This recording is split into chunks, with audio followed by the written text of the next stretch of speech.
Hello, this is Lee from Woodland Classroom. It is midsummer and I'm out in this beautiful woodland in mid-Wales. And today I wanted to share some techniques with you in order to cultivate mindfulness in your life. Now, mindfulness is made much easier to practice when you're out in nature, especially surrounded by a beautiful woodland.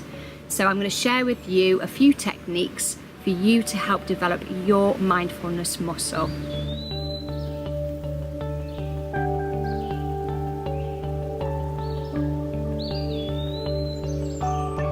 Okay, so a really good way to connect with our bodies and connect with nature is through our 5 senses.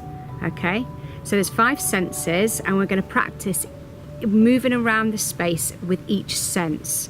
And we can liken these senses or compare them to that of a woodland animal, okay? So the first one is our sense of sight. And think about the owl and how they rely on their sight in order to hunt and see in the dark, and how keen their eyesight really is. So we can also just sort of cup our eyes in such a way that we can really sort of hone in on our sight, but also think about our peripheral vision as well. Okay, so the first one is sight, and we're going to move around the woodlands and focus on what we can see, all the details around us. The next sense and animal we're going to think about is deer ears, so our sense of hearing, okay? And we think about a deer and the way their ears flick back and forth. They rely on their hearing to let them know if a predator is around, because they are a prey animal. So spend a moment just giving yourself bigger ears as if you were a deer, and see what you can hear, and just notice the sounds.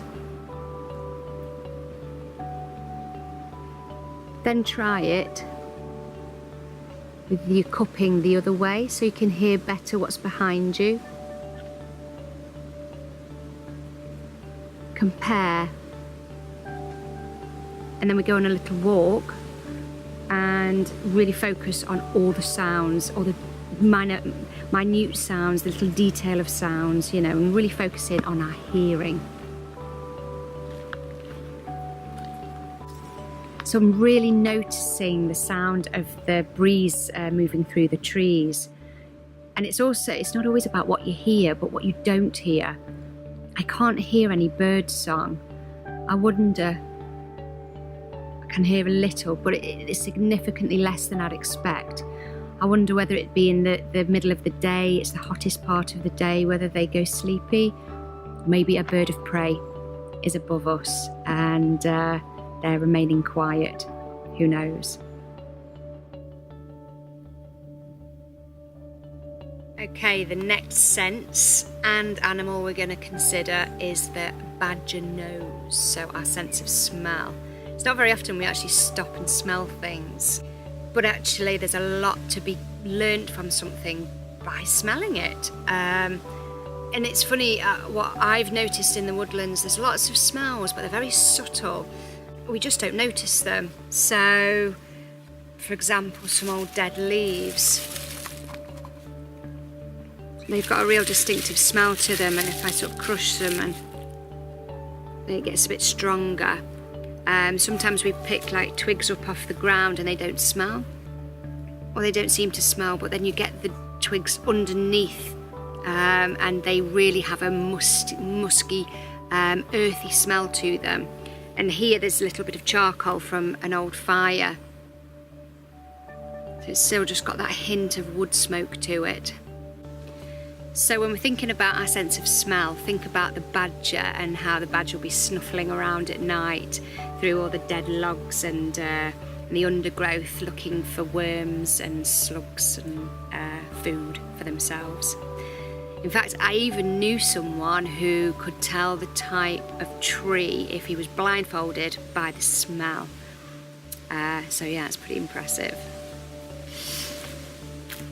So the next sense I want to talk about is touch, okay? And we think of a squirrel, okay? The way they use their fingers to navigate through the trees, but also when they get down onto the ground and they can be looking for nuts and sort of moving things about. But I just want you to just pick things up and touch them. And is it as you expected? Or is it, you know, if you thought it would be smooth, it is smooth, or maybe it's rougher than you thought. Notice what it feels like to touch, and maybe, you know, touch different parts of your skin. As children, we get told all the time, don't look with your fingers. I don't really agree with that. We totally experience something with all of our senses, and when we really want to know what something's like, we don't want to just look at it, we want to touch it as well. So go around the woods, touch as many things as you can, and just experience the woodland through the sense of touch. The final sense and animal we're going to think about is the snake. Now the snake literally hunts by tasting the air. So we're going to think about the adder tongue and what we can taste. You don't really need to go out putting things in your mouth. What you might want to think about, is there anything in your mouth that you can taste? Perhaps something you ate earlier. Or if you know a little bit about foraging, actually go out and taste the woodland. Over here we've got a lime tree, and in early spring you can eat the leaves and they are rather edible. Might not taste so great now because it's midsummer, but in early spring they don't taste bad at all. And what I've noticed around me now is we've got birch trees as well. You can tap a birch tree and get the sap out and drink it. I can see blackberries, of course, they're going to grow our blackberries. The bramble plant, of course, they grow blackberries in the autumn.